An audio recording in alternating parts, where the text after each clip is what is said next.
روزانہ فجر کی نماز کی 2 رکعت ہے. اب ایک دن کی 2 رکعت 365 દિવસનું વરસ થાય, اس کا ڈبل کر دو, 700 کے اوپر ہوئی. اور رکوع کتنی ہے؟ 540.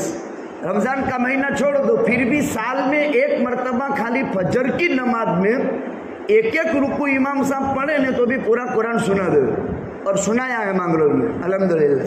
اور آج بھی حافظوں کی ترتیب ہے. کتنا آسان ہے, کتنا آسان. کیا مطلب؟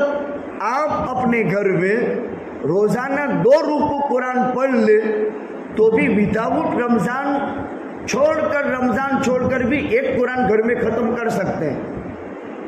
اٹک کر پڑھتا ہے تو بھی 10 منٹ میں تو 2 رکوع نکل جاتی ہے. کتنا سستا سودا ہے. کیا اس گھر میں کبھی بیماری جگہ لے گی؟ کیا اس گھر میں کبھی پریشانیاں جگہ لے گی؟ کیا اس گھر میں کبھی بے چینی آئے گی؟ کیا اس گھر میں کبھی باپوؤں کے چکر ہوں گے؟ لیکن انسان سستا سودا ہے, اللہ کی کتاب کو ہاتھ نہیں لگاتا. وجہ کیا ہے؟ قرآن کی عظمت, قرآن کا احترام, قرآن رب تعالیٰ کا کلام, اس کا وزن کا احساس نہیں. جس کو اس کا وزن کا احساس ہے وہ اس کی قدر کرتا ہے. تو 540 رکوع ہے, 114 سورتیں ہیں, 6666 آیتیں ہیں, 3,22,670 حروف ہیں. بسم اللہ سے آغاز تلاوت ہوتا ہے اور والناس پر اس کی تلاوت ختم ہوتی ہے. مبارک ہے وہ لوگ جو روزانہ 3 پارے پڑھ کر کے 10 دن میں ایک قرآن ختم کرتے ہیں. آسان میں آسان میں آسان ترتیب, جس کو آدمی نبھا سکتا ہے. روزانہ 3 پارے پڑھے تو بھی 5 فرض نماز میں 5 سپارہ ہاتھ میں آئے گا, آدھا سپارہ ہو جائے گا. تو ابھی بہت آسان ہے, سستا سودا ہے. یہ تو ہے قرآن کریم کا اجمالی تعارف. اب دیکھیے, ہم تلاوت شروع کرتے ہیں سورہ فاتحہ سے. اس سورت کے بہت نام ہیں. ایک نام سورۃ الفاتحہ. فاتحہ کا معنی تلاوت کی شروعات. فاتحہ کا معنی قرآن کریم میں لکھی ہوئی پہلی سورت. فاتحہ کا معنی جس سے نماز کے ہر رکعت کے اندر پہلے اس کو پڑھا جاوے. تو فاتحہ کے 3 ترجمے.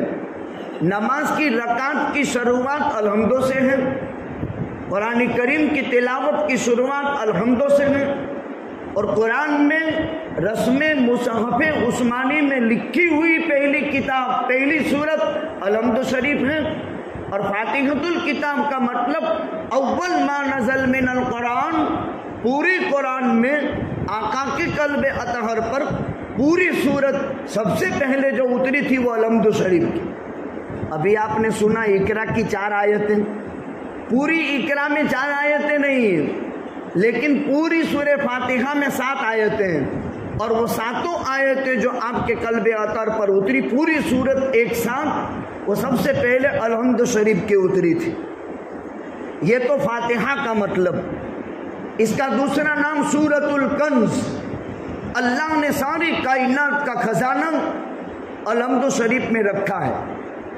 الحمد شریف میں کائنات کا خزانہ ہے. پوری قرآن کا متن الحمد شریف ہے, اور پورا قرآن اس کی شرح ہے. ڈکشنری اور گائیڈ پر جو لکھی جانے والی کتابیں ہیں, کنز, ساری کائنات کا خزانہ الحمد شریف میں. سورۃ الشفا ہے. کسی بھی بیماری کے علاج میں الحمد شریف پڑھ کر کے علاج کیا جاتا ہے. داؤ مرضاکم بالقرآن. آقا فرماتے ہیں قرآن سے اپنی بیماروں کا علاج کرو. اعتقاد اور یقین جازم ہو آدمی کو, الحمد شریف سے شفا ہوتی ہے. ایک صحابی رضی اللہ تعالیٰ عنہ اس کی فضیلت سن کر اپنے بھائی پر اس کی تلاوت کی, شفا یاب ہو گئے. طریقہ یہ ہے, آگے پیچھے 3 مرتبہ درود ابراہیم پڑھو, 11 مرتبہ الحمد شریف پڑھو, 11 مرتبہ قل هو اللہ احد پڑھو، 11 مرتبہ 3 مرتبہ آخر میں پھر درود شریف پڑھو اور بیمار پر دم کرو۔ ہر ایک آدمی کر سکتا ہے۔ یہ جتنا مجمع یہاں بیٹھا ہے ہر ایک کے دل میں الحمد یاد ہے اور قل هو اللہ احد یاد ہے، کوئی بھی اس سے خالی نہیں ہے۔ الحمدللہ بڑی سورت ہے، ایک نام اس کا سورۃ الشفا ہے، ایک نام ام القرآن پوری قرآن کا خلاصہ ہے، ایک نام ام الکتاب، کسی سورت کے اتنے نام نہیں ہیں جس نے الحمد شریف کے نام ہے۔ اس کی فضیلت یہ ہے، اس جیسی سورت نہ تورات میں اتری، نہ انجیل میں اتری، نہ زبور میں اتری، نہ نبیوں کے صحیفوں میں اتری، اور پوری قرآن میں بھی الحمد شریف جیسی دوسری کوئی سورت نہیں۔ یہ تو اس سورت کی فضیلت ہے۔ اس کو لے کر کے 70,000 فرشتے آسمان سے ایک ساتھ اترے تھے، 70,000 فرشتے اس کو لے کر۔ ہم جو یہ سورت پڑھتے ہیں اس کی اہمیت سمجھو، بہت زبردست سورت ہے۔ یہ واحد سورت ہے جب بندہ نماز میں پڑھتا ہے الحمدللہ رب العالمین تو اللہ جواب دیتے ہیں حمیدنی عبدی، میرے بندے نے میری تعریف بیان کی۔ اس کی تلاوت کا آغاز بسم اللہ سے ہوتا ہے۔ قرآن کریم میں 114 سورتوں میں سے ہر سورت کے اوپر لکھا ہے بسم اللہ الرحمن الرحیم، لیکن پوری قرآن میں ایک سورت ہے سورہ نمل، اس میں بسم اللہ اندر ہے، انہ من سلیمان وَإِنَّهُ بِسْمِ اللَّهِ الرَّحْمَنِ الرَّحِيمِ اللہ تعالی علیہ وَاتُونِي مُسْلِمِينَ۔ اس کے علاوہ پوری قرآن میں کہیں سورت کے اندر بسم اللہ نہیں ہے۔ یہ تو قرآن کا جز ہے، اس کا احترام کرنا فرض ہے، اس کا انکار کرنا کفر ہے، یہ تو قرآن کا جز ہے۔ البتہ سورتوں کے شروع میں یہ سورت کا جز ہے کہ نہیں، علماء اس میں مختلف ہے۔ یعنی الحمد شریف کی 8 آیتیں گننے کی کہ 7 آیتیں گننے کی، کیا مطلب؟ نماز میں کسی نے پڑھا بسم اللہ الرحمن الرحیم الحمدللہ رب العالمین تو نماز ہو جائے گی کہ نہیں؟ یہ آیت گننے نہ گننے پر وہاں اختلاف ظاہر ہوگا۔ خیر، تو پورے قرآن میں سورتوں کے شروع میں یہ قرآن کا جز نہیں، لیکن اس کو ابتداءً پڑھا جاتا ہے، اس لیے کہ قرآن میں وَإِذَا قَرَأْتَ الْقُرْآنَ فَاسْتَعِذْ بِاللَّهِ مِنَ الشَّيْطَانِ الرَّجِيمِ۔ قرآن پڑھنے کا طریقہ یہ ہے، اعوذ باللہ من الشیطان الرجیم، اس سے قرآن پڑھا جاتا ہے، تعوذ، پھر تسمیہ بسم اللہ الرحمن الرحیم۔ بسم اللہ الرحمن الرحیم جو آدمی مہلک سے مہلک بیماری میں 786 مرتبہ ہاتھ سے بسم اللہ الرحمن الرحیم لکھے کاغذ پر اور پانی میں ڈال کر کے مریض کو پلائے، کینسر میں، لقوے میں، پکشگھات میں، مہلک بیماری میں، انشاءاللہ العزیز اس کا بیمار شفا یاب ہوگا، شفا ملے گی۔ یہ ہے بسم اللہ کی طاقت۔ بسم اللہ اترنے سے پہلے اللہ کا نبی بسمک اللہم پڑھتا تھا، بسمک اللہم، پوری بسم اللہ نہیں پڑھتے تھے، بسمک اللہم۔ جیسے ہم کھانا کھاتے ہیں، ترمذی شریف میں کھانے کے آداب لکھے ہیں، اس میں پہلا آدب یا غلام سم اللہ کل بیدک ومما یلک، 3 ادب بیان کیے ہیں۔ اللہ کے پیغمبر صلی اللہ علیہ وسلم نے اپنے خادم انس ابن مالک صحابی رسول 92 برس کی عمر نصیب ہوئی تھی۔ انس چھوٹی عمر کے تھے، 10 سال کے یا اس سے بھی چھوٹی عمر۔ باپ کی شہادت کے بعد دوسرا نکاح ان کے واقع ہو گیا تھا۔ ام سلیم اللہ کے نبی کی خدمت میں پہنچا دیا تھا، آپ کی صحبت میں رہے، 2 فائدے ہوئے۔ دنیا بھی ملی، دین بھی ملا، پیغمبر کی خدمت کی برکت سے عمر بہت ملی۔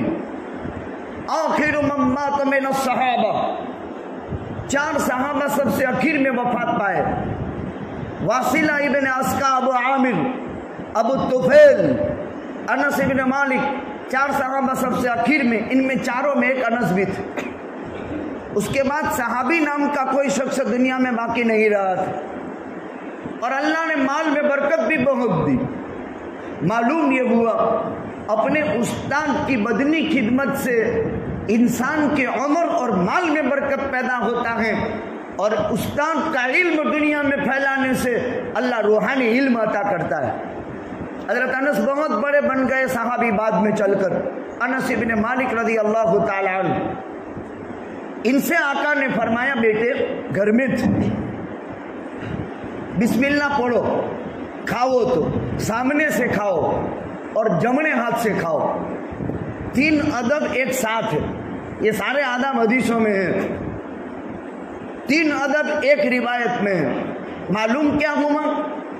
باپ کو گھر میں بچوں کو بیٹھ کر کھانا چاہیے، نکتے سمجھو اللہ کے گھر میں بیٹھ کر۔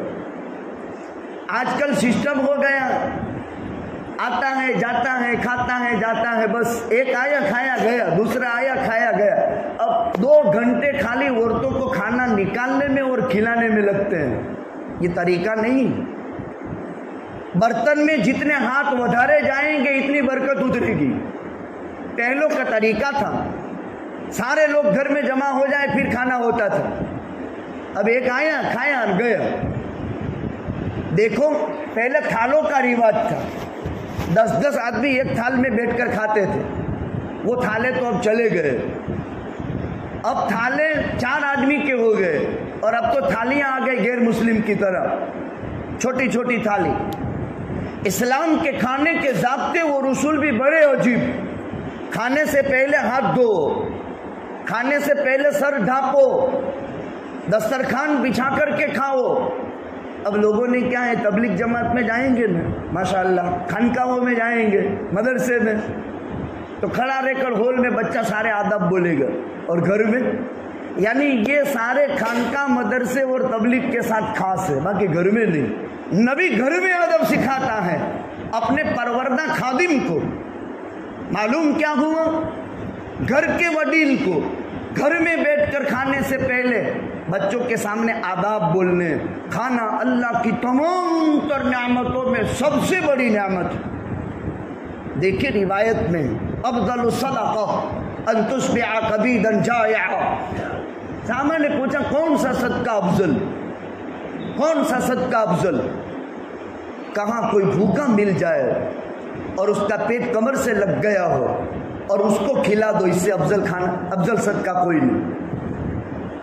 زکوٰۃ دوسرے نمبر کی چیز، اسی لیے بھوکا کبھی کھانا مانگے تو موقع ہاتھ سے نہیں جانے دینا چاہیے، چاہے بھوکا جانور ہو۔ انسان میں مسلمان غیر مسلم والی بات ج نہیں۔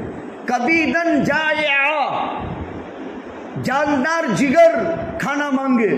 کبید کا معنی جس میں جان ہو، جگر ہو، چاہے وہ کیڑی ہو کیڑی، چاہے وہ مکوڑا ہو، حشرات الارض، پرندے چرندے درندے، کوئی بھی ہو، حساس 5 مخلوق ہے، ان میں سے کوئی بھی مخلوق ہو۔ بعض لوگ پوچھتے ہیں کہ مسلمان کو کھلاوے، ارے بھائی کبھی دن جائیا کا مطلب یہ ہے جان رکھنے والا بھوکا کھانا مانگے کبھی منع مت کرو، اگر نہیں ہے تو قرض لے کر بھی کھلا دو، بعد میں ادا کرنے کی طاقت ہو تو۔ کھانا سستے میں سستا ہے، 50 روپے میں آدمی کھا لیتا ہے۔ اب تو گجراتی ڈش 60 روپے میں، 80 روپے میں، 100 روپے میں پیٹ بھر کر کھا لیتا ہے، اور مسلمان 1 آنتڑی میں کھاتا ہے اور غیر مسلم 7 آنتڑیوں میں کھاتا ہے۔ ترمذی شریف میں ابواب الاطعمہ پڑھنے جیسا ہے، میں نے 13 سال ترمذی پڑھائی، عجیب انداز کی کتابت، بڑی عجیب ہے۔ بیٹھ کر کھائیں، سر ڈھانک کر کھائیں، سامنے سے کھائیں، دسترخوان بچھا کر کھائیں۔